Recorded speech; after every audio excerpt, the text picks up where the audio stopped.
이제 오늘 주시는 하나님의 말씀을 함께 보겠습니다. 말씀은 이사야서 9장 6절로 7절 말씀입니다. 이사야 9장 6절 7절 말씀입니다. 이사야 9장 6절 7절 말씀 우리 다 같이 한 목소리로 봉독하겠습니다. 이는 한 아기가 우리에게 낳고 한 아들을 우리에게 주신 바 되었는데 그의 어깨에는 정사를 메었고 그의 이름은 기묘자라 모사라 전능하신 하나님이라 영존하시는 아버지라 평강의 왕이라 할 것임이라. 그 정사와 평강의 더함이 무궁하며 또 다윗의 왕자와 그의 나라에 군림하여 그 나라를 굳게 세우고 지금 이후로 영원히 정의와 공의로 그것을 보존하실 것이라. 만군의 여호와의 열심히 이를 이루시리라. 아멘. 할렐루야. 주님의 은혜와 평강이 성도님들 가정과 일터마다 함께 하시길 축복합니다.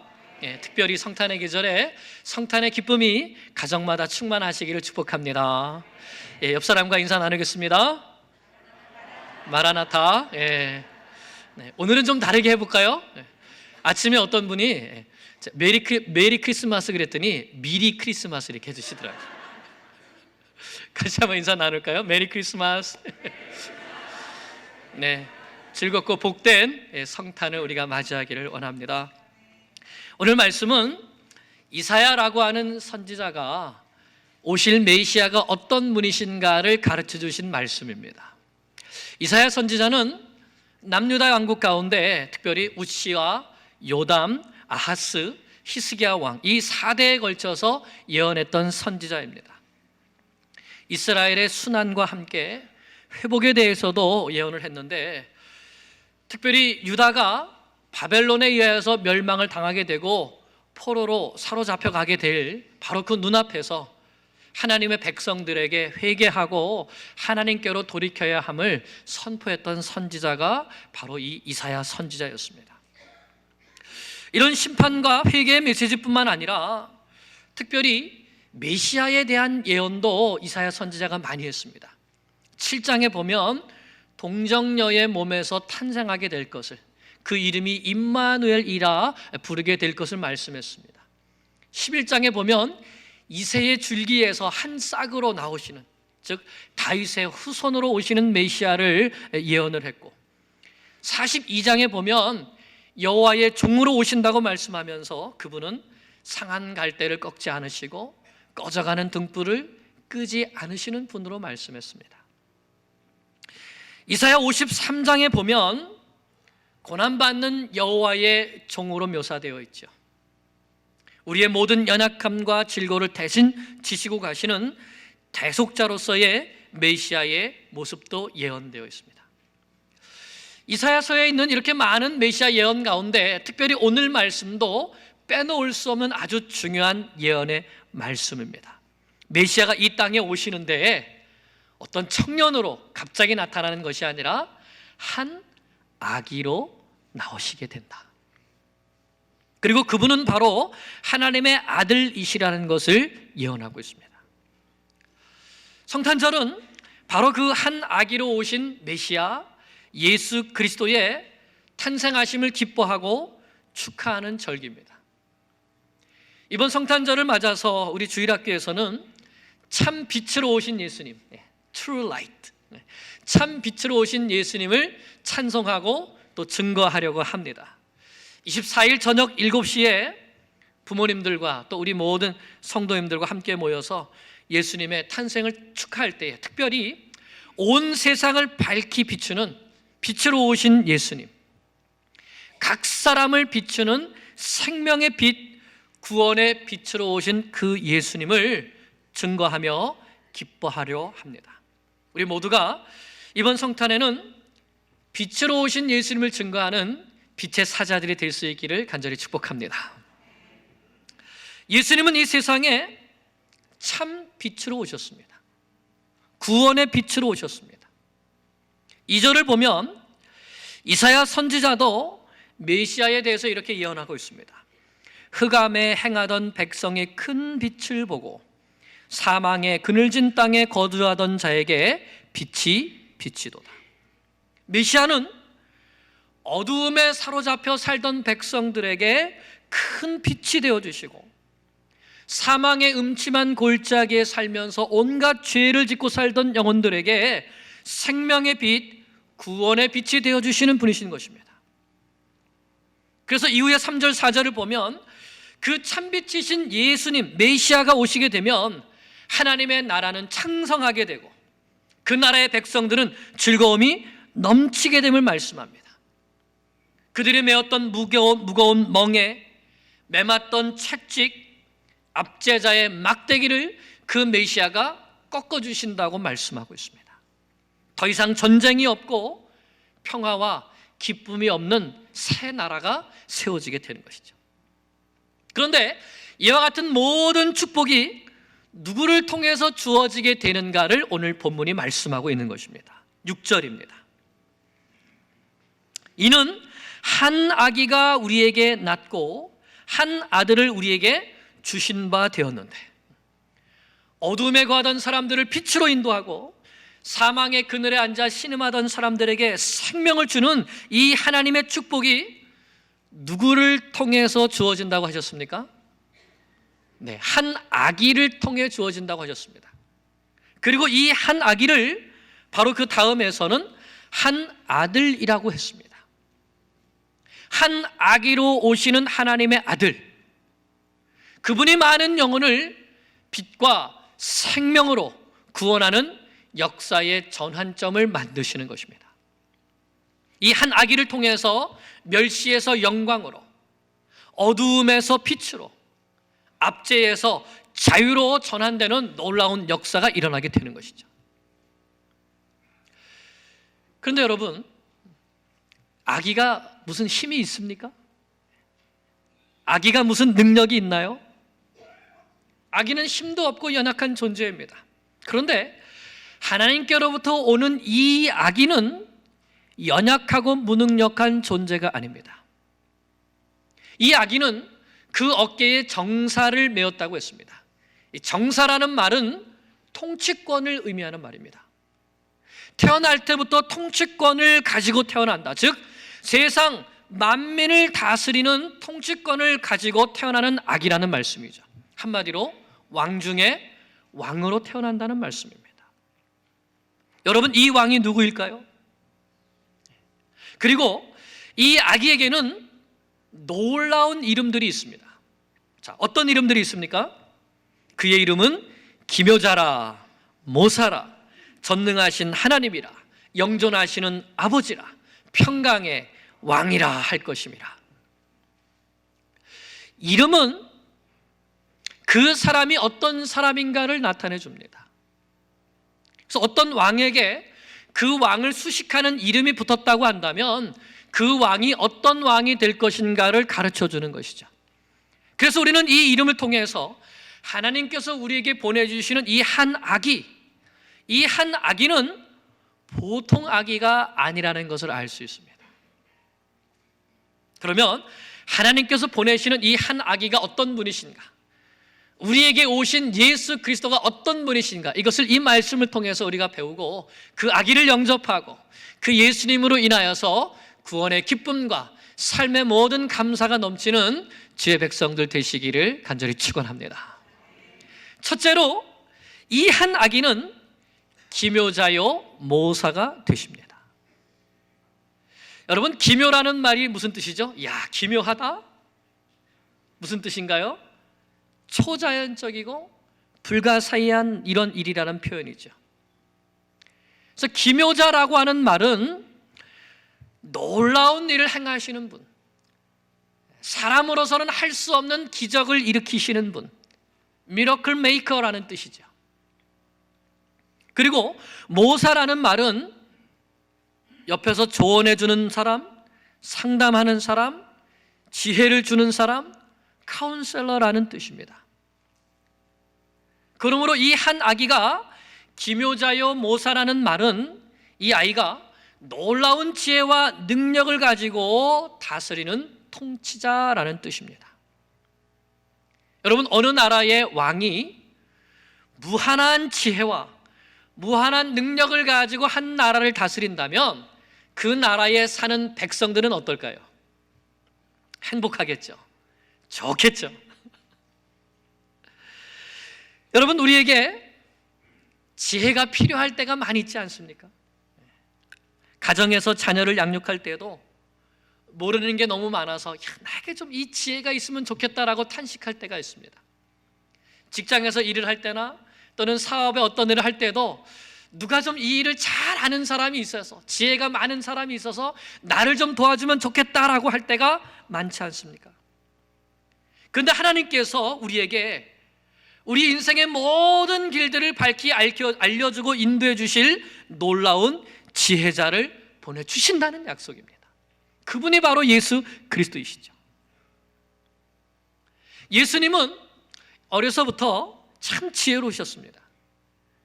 12살에 성전에 올라가셨을 때에 랍비들과 함께 앉으셔서 묻기도 하고 대답하기도 하셨죠.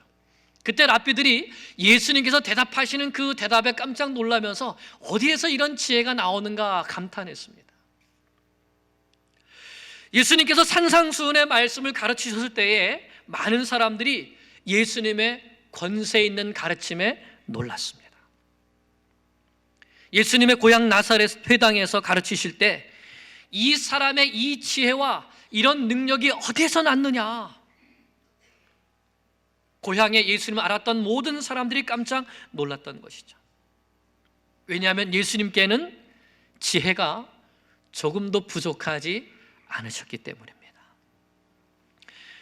사람들이 가늠한 여인을 데리고 와서 예수님을 시험하려고 했습니다. 모세는 이런 여인을 돌로 치라고 했는데 당신은 어떻게 하겠습니까? 예수님께서 뭐라 그러셨죠? 너희 중에 누구든지 죄 없는 자가 먼저 돌로 치라. 그랬을 때 그 주변에 있던 모든 사람들이 청년으로부터 노인에 이르기까지 모두 다 돌을 내려놓고 그 앞을 떠날 수밖에 없었습니다. 바리새인들이 예수님을 시험하고 모함하려고 가이사에게 세를 바치는 것이 옳습니까? 물어봤습니다. 예수님께서 뭐라 그러셨죠? 가이사의 것은 가이사에게, 하나님의 것은 하나님께. 그들도 예수님 앞을 떠날 수밖에 없었습니다. 아무도 예수님의 지혜를 당해낼 수가 없었던 것이죠. 그런데 그 예수님께서 누가복음 21장 15절에서 이렇게 말씀하십니다. 내가 너희의 모든 대적이 능히 대항하거나 반박할 수 없는 구변과 지혜를 너희에게 주리라. 놀라운 지혜의 왕으로 오신 예수님께서 우리에게 지혜를 주시고 그 지혜로 우리를 다스려 주실 뿐만 아니라 우리에게 세상에 감당할 수 없는 구변과 지혜를 주시겠다고 약속해 주신 것입니다. 내가 내 지혜를 너희에게 주겠다. 그리고 그 약속을 성령을 보내주심을 통해서 지켜주셨습니다. 예수님은 놀라운 지혜의 왕이십니다. 여러분, 지혜가 부족하십니까? 네.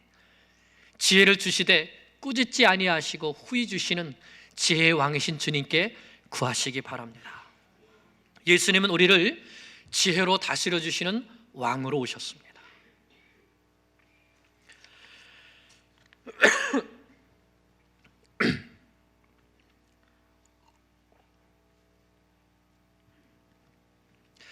둘째로 이 한 아기는 전능하신 하나님이라고 했습니다.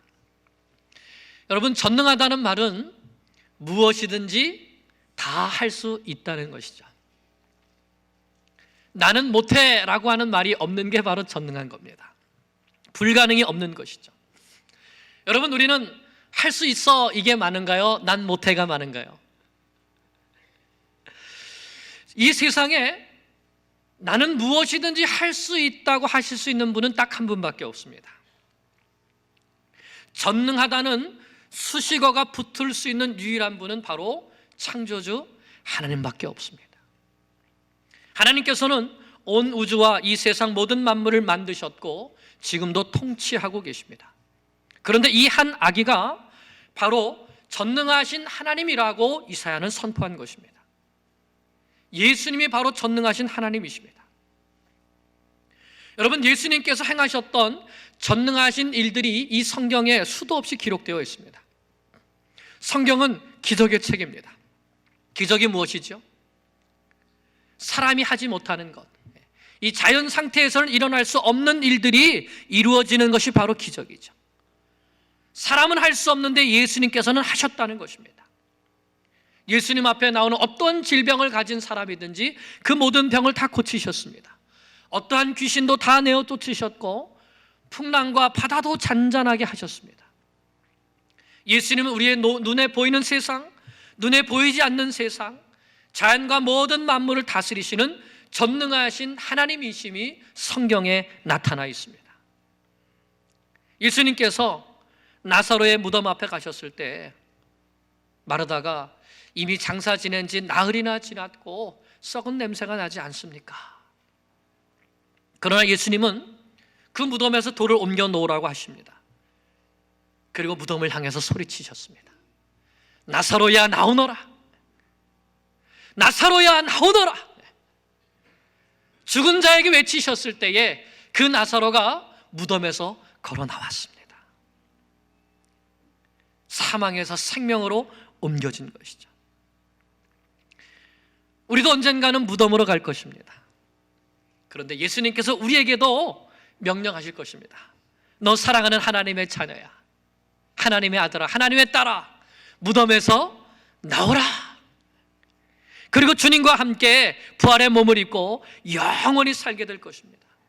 예수님은 바로 이 영원한 생명을 주시기 위해서 이 땅에 오신 전능하신 하나님이십니다. 셋째로 이 한 아기는 영존하시는 아버지이십니다. Everlasting Father, 영원히 함께 해주시는 아버지라는 뜻이죠. 그러므로 이 한 아기는 보통 아기가 아닙니다. 영생하시는 분이십니다. 모든 믿는 사람들의 영원한 아버지가 되시는 것이죠. 한 가정에 아버지가 계시는 것이 얼마나 든든합니까? 아버지는 자녀의 생명을 주시는 분이고 아버지는 자녀를 보호하는 분입니다. 아버지는 자녀의 필요를 채워주는 분이고 아버지는 자녀를 기르는 분이죠. 그러므로 자녀에게는 아버지가 필요합니다. 그런데 이 세상의 아버지는 해줄 수 없는 게 너무 많습니다. 자녀를 사랑하기 때문에 많이 가르쳐주고 싶고 무엇이든지 해주고 싶지만 지혜도 부족하고 또 능력도 부족해서 해줄 수 없는 것이 많이 있죠. 게다가 아버지가 일찍 세상을 떠나게 되면 자녀들을 슬프게 하고 또 아프게 합니다. 그러나 우리 예수님은 영존하시는 아버지가 되십니다. 놀라운 지혜를 가지신 기묘자와 모사일 뿐만 아니라 무엇이든지 다 하실 수 있는 전능하신 하나님이실 뿐만 아니라 우리와 영원히 함께 계시며 우리를 사랑해 주시고 우리를 보호해 주시고 우리의 모든 필요를 채워주시고 우리의 앞길을 인도해 주시는 영존하시는 아버지가 되십니다. 할렐루야. 그 영존하시는 아버지 되시는 하나님께서 한 아기로 이 땅에 오신 것입니다. 그래서 여러분, 제자들이 예수님과 함께 있을 때 얼마나 신이 났습니까? 예수님과 함께 있는 것만으로도 신이 났고 예수님의 가르침을 받고 예수님과 함께 일을 하고 예수님의 인도하심을 받을 때 그들은 기쁨이 충만했습니다. 그런데 그 예수님께서 십자가를 앞에 두시고 이제는 내가 떠나가야 될 때가 됐다고 말씀하십니다. 십자가를 져야 한다는 것을 가르쳐 주시죠. 그때 제자들은 큰 슬픔과 두려움에 빠졌습니다. 그러나 그런 제자들에게 예수님께서 뭐라고 하셨습니까? 요한복음 14장에 보면 너희는 마음에 근심하지 말라. 하나님을 믿으니 또 나를 믿으라. 나를 신뢰하라. 내가 다시 와서 너희를 나 있는 곳에 데리고 가겠다고 하셨습니다. 내가 너희를 고아와 같이 내버려두지 않겠다고 말씀하셨습니다. 예수님은 당신이 하신 약속을 지키십니다. 당신의 자녀들을 절대로 고아와 같이 내버려두지 않으십니다. 그분이 바로 나의 아버지이시죠. 영원토록 함께 하시는 나의 아버지. 나의 부족함을 아시고 나의 연약함을 아시고 나의 모든 아픔을 아시고 고쳐주시고 어루만져 주시고 채워주시는 나의 아버지. 예수님이 바로 그런 나의 아버지가 되어주시기 위하여서 이 땅에 한 아기로 오신 것입니다. 예수님은 영존하시는 아버지이십니다. 넷째로 이 한 아기는 평강의 왕이라고 했습니다. 평강의 왕. 여러분, 이 평강을 히브리어로 뭐라고 할까요? 네, 많이들 아시죠? 샬롬이라고 합니다. 샬롬. 그런데 이 히브리어의 샬롬이라는 말은 참 다양한 뜻을 가지고 있습니다.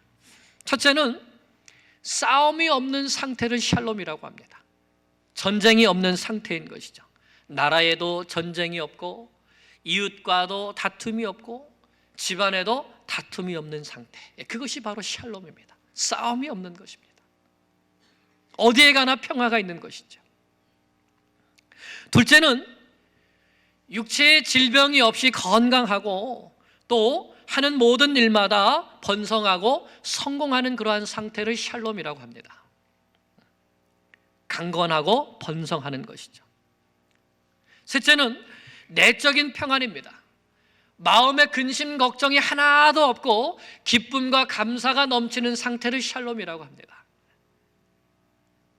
마지막으로 이 샬롬은 하나님께로부터 오는 구원의 상태를 샬롬이라고 했습니다. 하나님께서 능력의 손을 펼치셔서 전쟁으로부터 구원해 주시고 질병으로부터 구원해 주시고 마음의 근심 걱정으로부터 구원해 주시는 이 모든 것을 다 통틀어서 샬롬이라고 했습니다. 그런데 우리에게 오시는 이 한 아기는 바로 샬롬의 왕이라는 것이죠.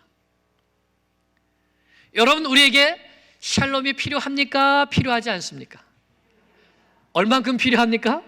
많이 필요하죠. 그런데 예수님께서는 이 샬롬의 왕으로, 평강의 왕으로 오셔서 우리에게 모든 다툼을 그치게 하시고 우리의 모든 질병과 아픔을 쫓아내시고 우리의 마음의 모든 근심 걱정도 물러가게 하시고 하늘로부터 오는 참 평강을 주시는 평강의 왕으로 오셨다는 것입니다. 그러므로 이 평강의 왕이 우리를 다스려 주시면 우리의 삶이 어떻게 될까요? 우리의 삶이 샬롬의 상태가 되는 것이죠. 그래서 이사야서의 말씀을 보면 평강의 왕이신 이 예수님께서 오셨을 때에 모든 전쟁이 그치고 다툼이 그치고 어린 양이 사자와 함께 뛰놀고 어린아이가 독사굴에 손을 넣어도 물지 않는 그런 아름다운 평화의 나라를 그려주고 있는 것이죠. 예수님은 평강의 왕이십니다. 이렇게 평강의 왕으로 오시는 이 예수님은 7절을 보면 다윗의 왕자에 앉아서 다윗의 후손으로 오셔서 그의 나라 곧 하나님의 나라를 굳게 세우실 뿐만 아니라 영원히 정의와 공의로 다스린다고 하셨습니다. 그럼 우리는 이 한 아기가 누구인지를 분명히 알 수 있죠. 바로 하나님의 아들 예수 그리스도이십니다. 성탄절은 바로 이러한 기묘자요 모사이시며 전능하신 하나님이시고 영존하시는 아버지이시며 평강의 왕으로 오시는 한 아기, 이 아기 예수님이 이 땅에 오심을 기뻐하며 축하하는 날입니다. 뿐만 아니라 그 예수님을 우리 심령 속에 영접하며 그 예수님으로 인하여서 기쁨을 누리는 날이죠. 우리의 왕이신 예수님은 유대 땅 베들레헴에서 태어나셨습니다. 왕으로 오셨지만 왕궁이 아닌 낮고 천한 마국간에서 태어나셨습니다.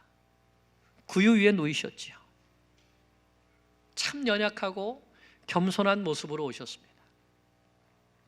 그리고 인생의 대부분의 삶을 갈릴리 나사렛에서 보내셨습니다. 갈릴리 사람들은 그 당시에 멸시받던 사람들이었습니다.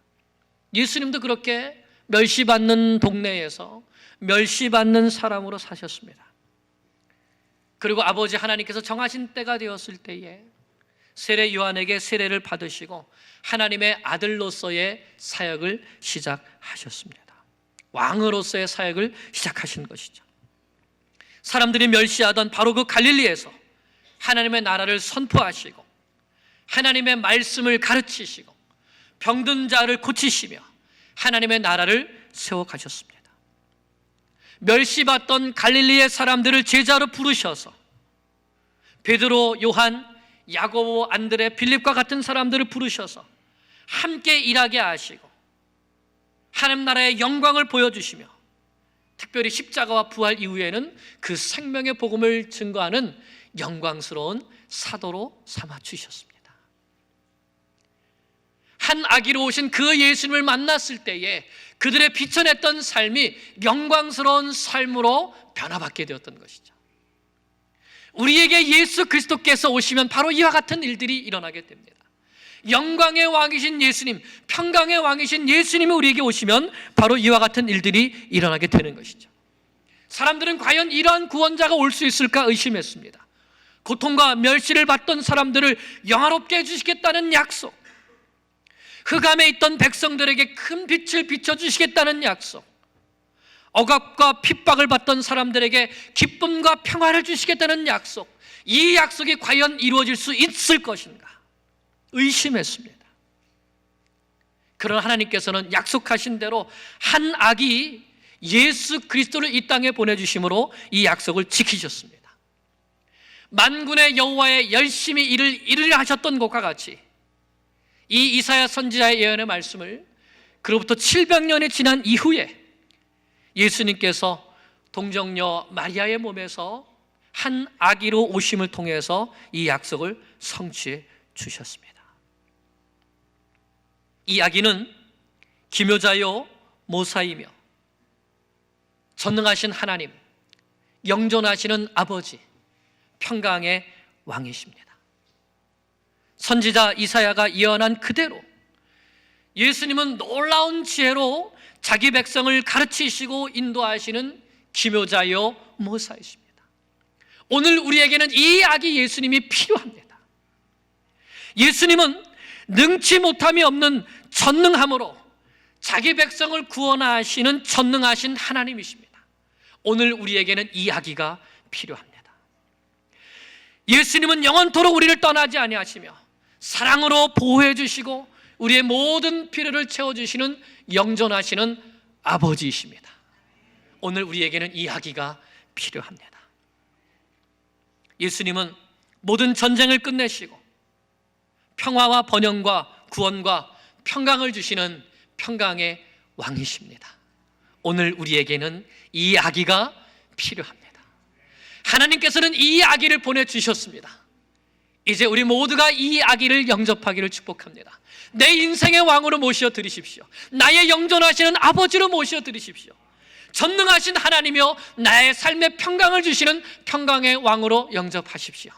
그리고 이 예수님을 전파하십시오. 한 아기로 인하여서 큰 기쁨이 넘치고 이 세상에 빛으로 오신 이 아기 예수님을 전파하는 복된 성탄이 되기를 주의 이름으로 간절히 축원합니다.